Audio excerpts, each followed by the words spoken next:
Welcome to THORsday Comics. Hi, I'm Tom Scioli, author of Jack Kirby, The Epic Life of the King of Comics, and I Am Stan, a graphic biography of the legendary Stan Lee.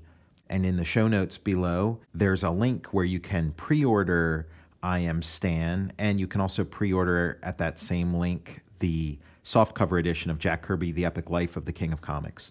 Today we're talking about Journey into Mystery with the Mighty Thor, number 107.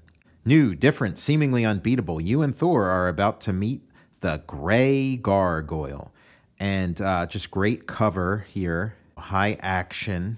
And we get the introduction of a really cool new character who's got a pretty interesting gimmick. When the Grey Gargoyle strikes, settle back in a comfortable chair. Be sure you won't be interrupted for a while. And please don't read this if you're in a hurry, because you're really going to enjoy this one.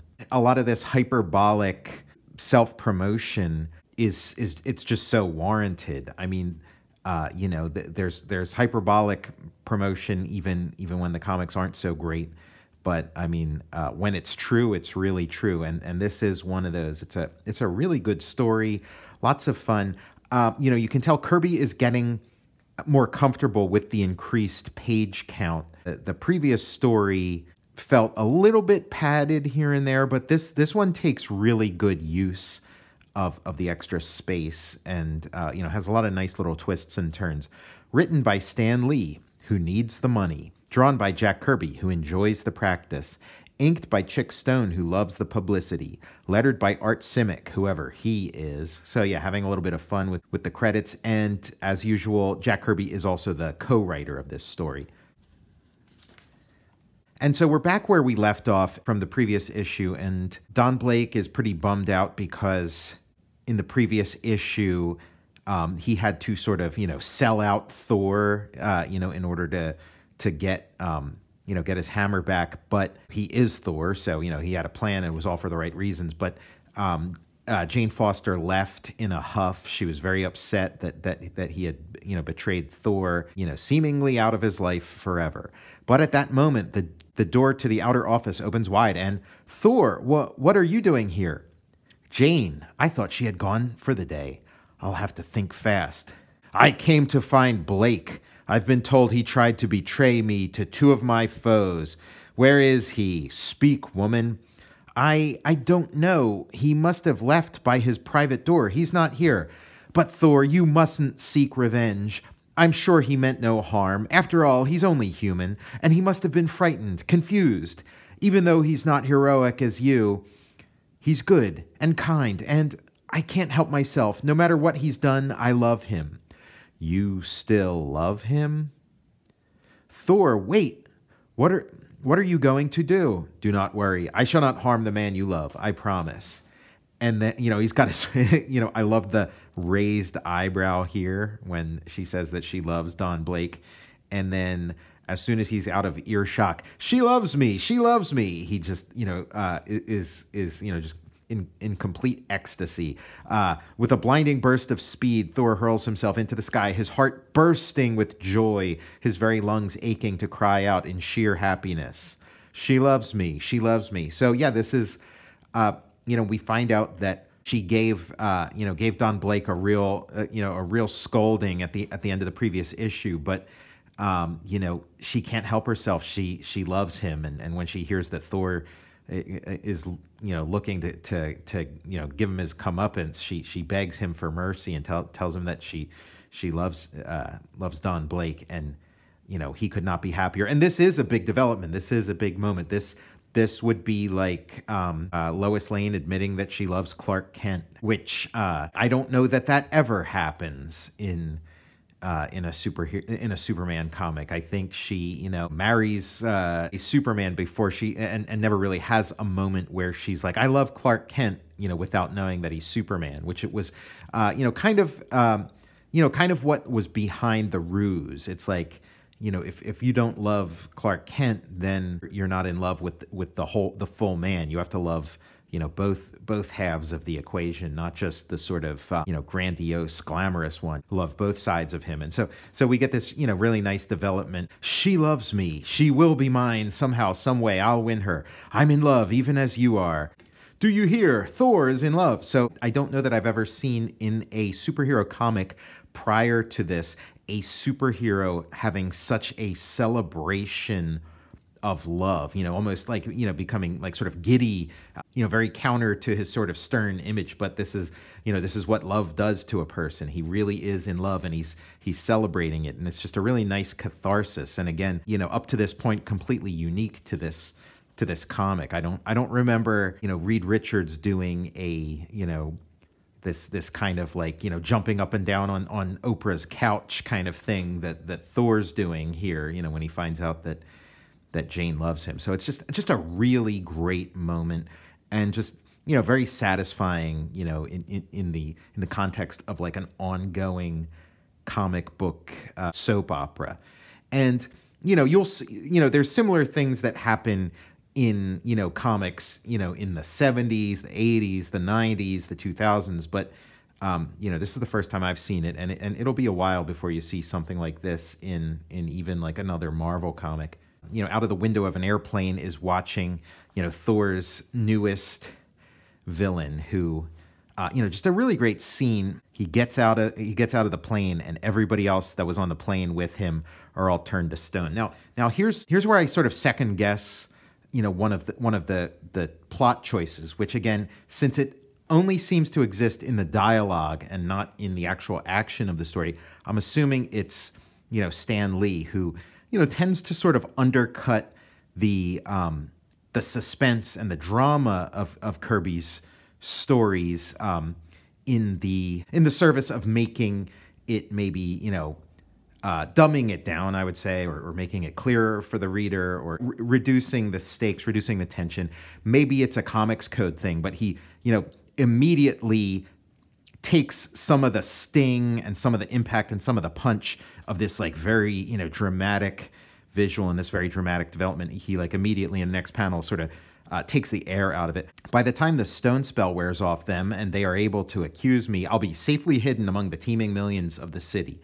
And so he basically tells you that this stone thing is going to wear off, where I think that just reading the story and seeing how it runs, it just seems to me that like you're not supposed to know that the stone spell wears off until the very end, to sort of keep this suspense going that like, oh wow, there's this guy turning people to stone all over the city.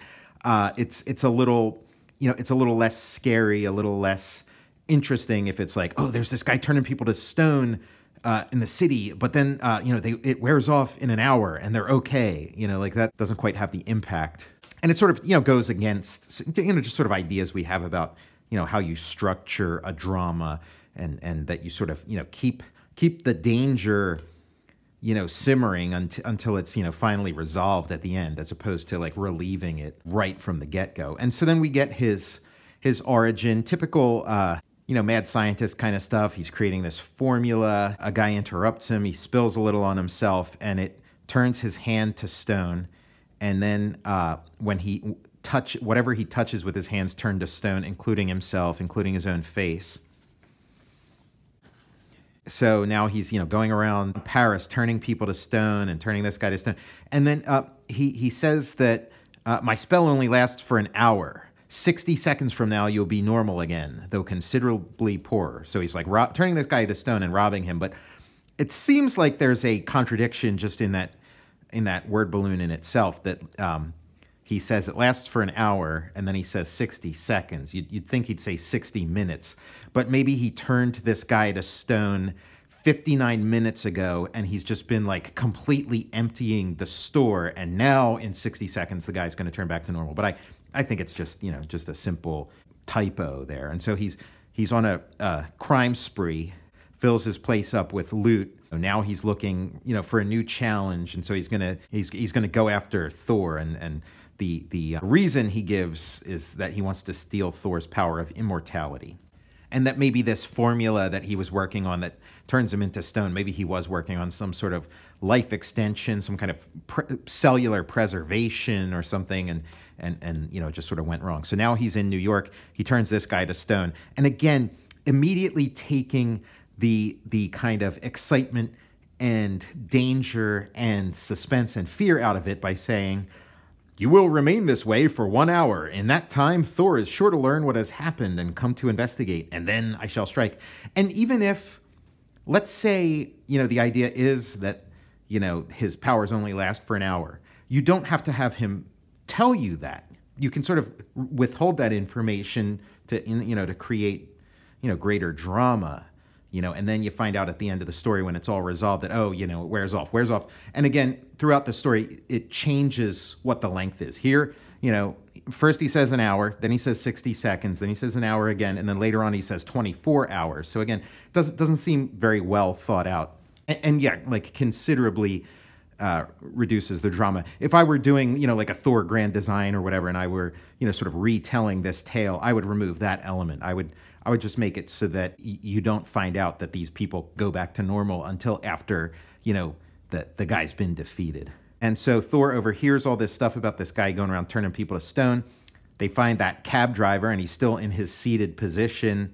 And so Thor tells them, "Officer, with the authority vested in me by the Avengers, I request permission to take the stone figure to Don Blake for detailed examination. The Avengers have top federal priority, so he's all yours, big fellow." The Avengers being sort of deputized, being sort of, federal agents, with federal authority. Cold warriors, even though we're little by little, moving away from sort of the Cold War elements of the first few issues.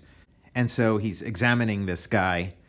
There was a heartbeat. So, like, maybe now is when you discover that, like, these people that he's turned to stone are actually still alive. Like, you as the reader discover that they're actually in a suspended animation. They're Han Solo in carbonite. So up until this point, you think these people are all dead. Turned into like Pompeii figures or whatever. And then you find out no, they're actually still alive in there. And then maybe Don Blake can figure out a way to make them back to normal. But no, that Jane had heard on the radio that these people turned back to normal into an hour. So he's like, okay, cool. Let this guy sit. He's pretty close to coming back to normal anyway. And so now we see the gargoyle getting into his full outfit, stoning himself up and, climbing around. Has, again, everybody's got their own interesting form of locomotion, and so he does too. "My stone fingers are so powerful that it's an easy matter for me to scale any wall merely by tearing out chunks of the masonry to grip onto." Beautiful shot of pole vaulting from one roof to another. Finds Don Blake, and he shows off his powers by turning an ordinary paper airplane into a deadly stone dart that embeds itself in the wall. Again, some of these ideas, they're just like really fun. And when you think of like this being, these stories being, made, for kids, like I think a kid would really get a kick out of that idea of like a deadly paper airplane and like turning a paper airplane into stone, just kind of fun ideas. So he chases Don Blake. Don goes up to the roof, bangs the hammer, boom, he's Thor. We're getting a little side view of it, not the typical view we see of the transformation. And boom, swings the hammer at him. Fun action. He's grabbing onto the bottom of, a stony outcropping on the building, maybe, one of the gargoyles of his namesake. And yeah, the gargoyle thing, it's like he's coming from Paris, or I don't know if they name Paris specifically, but he's coming from France, and it's sort of like, a gargoyle you would see on like an old, French cathedral or something. And the gargoyles that you would see in the Hunchback of Notre Dame movie that Kirby references from time to time in his comics. Great shot of Thor, pulling up the hammer and bam, throwing it down. Just great comic book action. This one, like every issue, more and more, just feels more like that, that Marvel style that just is, became, a global trademark. And we have Marvel Oil. He's at the gas station, like rubbing, stone and flint or whatever, causes a spark that causes an explosion from this, gas tank. And now Thor's hammer's laying there. And this, as far as I can tell, we're getting like the first appearance in this issue of the shorter handled hammer of Thor. Prior to this, the hammer handle was very long. It seems to have shortened into what, becomes the sort of classic length of that hammer handle. And again, we get the thing of, a villain trying to lift the hammer and being shocked at how difficult it is to get it to budge. But then Thor lifts it easily, and then boom, the big moment we've been waiting for. Thor is turned to stone. Now, if they had withheld the information, Stan, or maybe Stan and Jack, maybe Jack's in on this. It seems like a Stan Lee thing, to me. But if that information had been withheld, you'd be like, oh shit, Thor is fucked. He's turned into stone like everybody else. But instead, you're like, oh, he'll be okay in 60 minutes. And then the police show up with a sort of flame division of the New York Police Department. And then Thor, this sort of new statue, this stone Thor, tips over, and very clever, workaround. He falls, the statue tips over, falls, and the hammer hits the ground and turns him back to Don Blake. Thor may have been turned to stone, but Don Blake was not. And so, the spell's broken. Pretty cool, And again, a Marvel comic, Captain Marvel, these are the sorts of things that they would come up with for the sort of, Captain Marvel, Shazam comics. And, Jack Kirby and Stan Lee are, coming up with their own innovations to that formula. So now Don Blake's like, okay, I got to defeat this guy. But if I turn back into Thor, I might go back to being a statue. I don't know. Like, chances are, Thor got turned into a statue. Don Blake didn't, but maybe, if Thor comes back, he's still a statue. So he calls up, Tony Stark's lab, gives the sort of secret code that Tony Stark had given Thor. Stark's lab provides him with this camera. And again, it's all in the dialogue. So it's possible that Jack just had him call up, some scientist, maybe some colleague, some friend to build this stuff. And maybe it was Stan's idea to bring Tony Stark into it. Because, we never see Tony Stark or anything. Just a way of, tying it into the Avengers, the other books, which, so that's a possibility there. But who knows? And so what they do is they equip him with a 3D holographic projector that he mounts on a motorcycle. Pretty cool.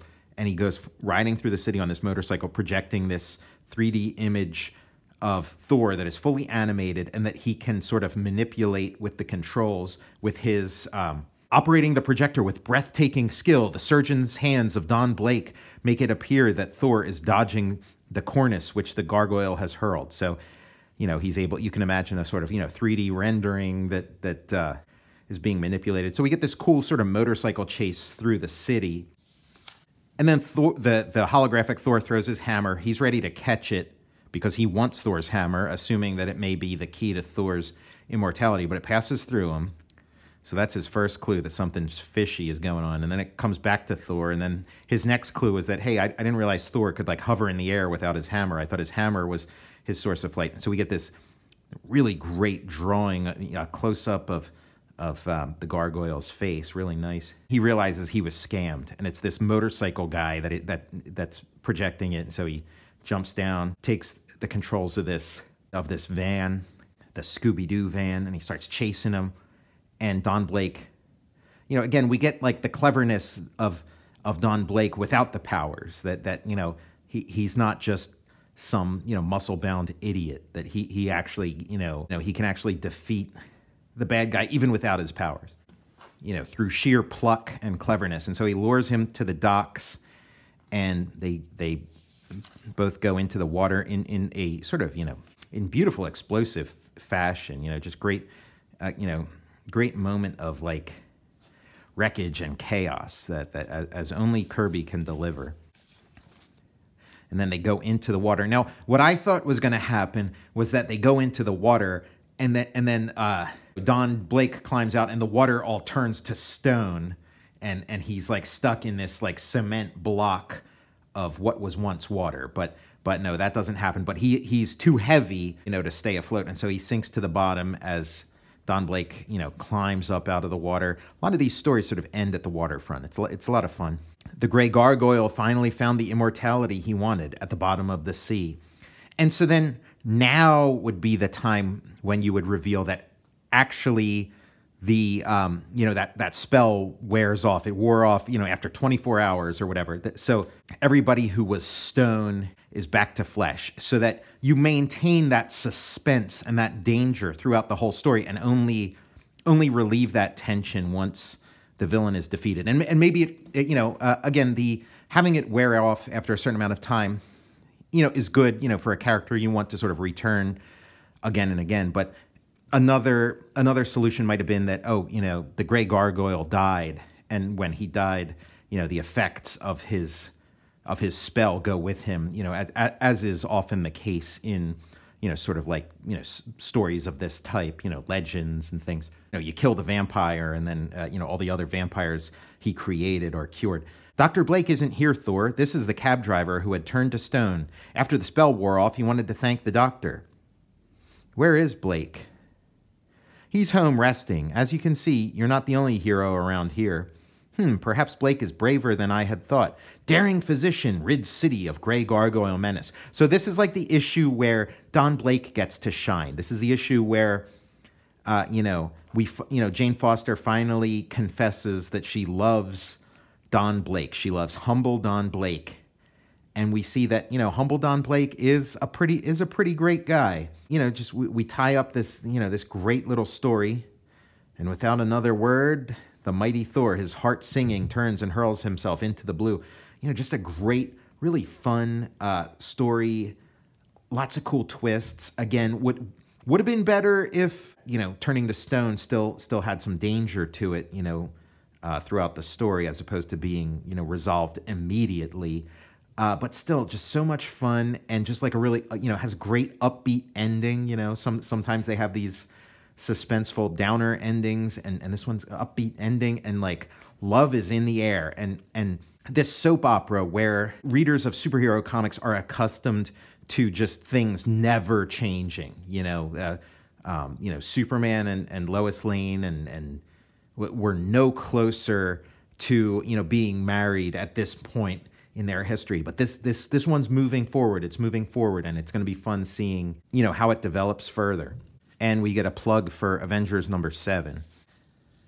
And we get another text story that gets continued in the next issue. These text stories, which allowed, the subscriptions to qualify for, first-class mail or media mail or whatever. And so that, like, they don't even publish a full text story. You have to, you get one page of text, and then it gets continued in the next issue. So we get, the return of Vince Colletta as the inker, and we get on Tales of Asgard, and we get a follow-up to the first, Balder story in the previous issue. Balder must die. And so with the previous issue and this issue, if you kind of combine the elements of these two issues, you get like the myth, the story of Balder that's in the mythology. They kind of, separated out certain elements of it into these two stories. Written and drawn by the prize-winning team of Stan the Man Lee and Jack King Kirby. I don't know what prize they won at this point. Again, it's hyperbole and salesmanship, and you say what you got to say to sell your comic. But again, like they did eventually win prizes for their team, so why not? Fake it till you make it. Inked by Vince Colletta, lettering Art Simic. And so we get this great shot of Balder, and Balder is one of these figures, like Saint Francis or somebody, where they're sort of beloved by the creatures of the earth, all animals, and he's a gentle soul, and he's singing his song, and Loki is stewing. The simpering, soft-hearted Balder becomes Odin's favorite next to the accursed Thor, but not for long. I shall find a way to destroy him. And so he's plotting. He goes to the Norn Queen, which I think we've seen in a previous issue, the Norn Queen, but like we're really getting this thing, this sort of alliance of Loki and the Norn Queen, which becomes, an ongoing motif, for the rest of, Jack Kirby's run with the character, and then even beyond, in the decades beyond. And so, she tries to keep him at bay with, her spell, but Loki is the more powerful of the two and can sort of, quash that magic flame. Loki's seeming, more menacing than usual. He can be sort of sometimes like a comedic villain, but sometimes, yeah, he is just like real, sort of, scary, evil, And of course, in the movies, he becomes a very sympathetic character. But so he tells her he needs to know how to kill Balder. Odin had made Balder invulnerable to all things, but what do you know? There is one living thing which Odin overlooked. The tiny mistletoe made no such pledge. So now Loki knows that mistletoe is the thing that can kill Balder, which is in the mythologies. And you sort of combine this story with the previous story where everybody sort of lines up to like throw things at Balder and nothing can hurt him. And then Loki gives a mistletoe dart to a blind god who throws it, and that's what kills Loki. So we're kind of getting those two things combined. And so he makes a dart out of mistletoe, and then has a troll make a blowgun for him, and he's watching Balder fight, and he's waiting for the right moment, and then Balder falls. After long, tense moments of patient observing, Loki finally gets his opportunity as brave Balder stumbles in an effort to avoid stepping upon a nearby caterpillar. So yeah, from Loki's perspective, Balder's kindness and caring is what's going to be his undoing now. And so he shoots the blow dart. Great looking panel there. Again, Vince Colletta is just a really great fit on this Tales of Asgard stuff, and you can see why he, eventually takes over the whole book. It really works really well. And just as Loki's about to blow the dart, his blowgun disappears, bursts into flame. It was the Norn Queen, because we realize you made one careless mistake. You forgot that Odin had pledged all who live to guard Balder's life, and I too took that solemn pledge. Even she has pledged to never allow any harm to fall to Balder. And what this will develop, they don't spell this out here, but I do wonder if this was sort of Kirby's intention, or if it's sort of subtext or what, but that the Norn Queen loves Balder. So we might be seeing the first inklings of that. She loves Balder, and that becomes an ongoing storyline that really bears fruit as this as this Kirby run develops, and then again, decades later, even to the current day, this storyline continues to go on. It's explored in the Walt Simonson stuff, and then behind her is this sort of classical witch, this sort of classical crone who eventually gets a name. Eventually is named Hag, with two A's, Haag. Sort of cool sort of Kirby-esque name. Keep stirring your witch's brew, my aged one. The next time Loki returns, the Norn Queen shall be ready for him. So this sort of the bad guy, there's conflict among the bad guys. And so Loki is stewing and can't wait till his next opportunity to take down Balder. Though danger may lurk in the shadows around me, I fear it not, for I am armed with trust and fortified with faith. He's sort of, he's like Galahad or somebody. He's the knight who is pure of heart and could find, would be worthy of the Grail. Next issue, prepare yourself for a never-to-be-forgotten experience as we take you on a startling journey to the land of the trolls. I can't wait. I hope you'll join me for that one, too. I'm Tom Scioli, author of Jack Kirby, The Epic Life of the King of Comics, and I Am Stan, a graphic biography of the legendary Stan Lee. And you'll find a pre-order link for I Am Stan in the show notes below, as well as that same pre-order link will allow you to pre-order the softcover edition of Jack Kirby as well. You can follow me on Twitter at Tom Scioli or on Instagram at Tom_Scioli, and you can support my Patreon. Go to patreon.com, search Tom Scioli, and if you support my Patreon, you'll have access to the full archive and new comics and art as I post them there. I'll see you next Thursday.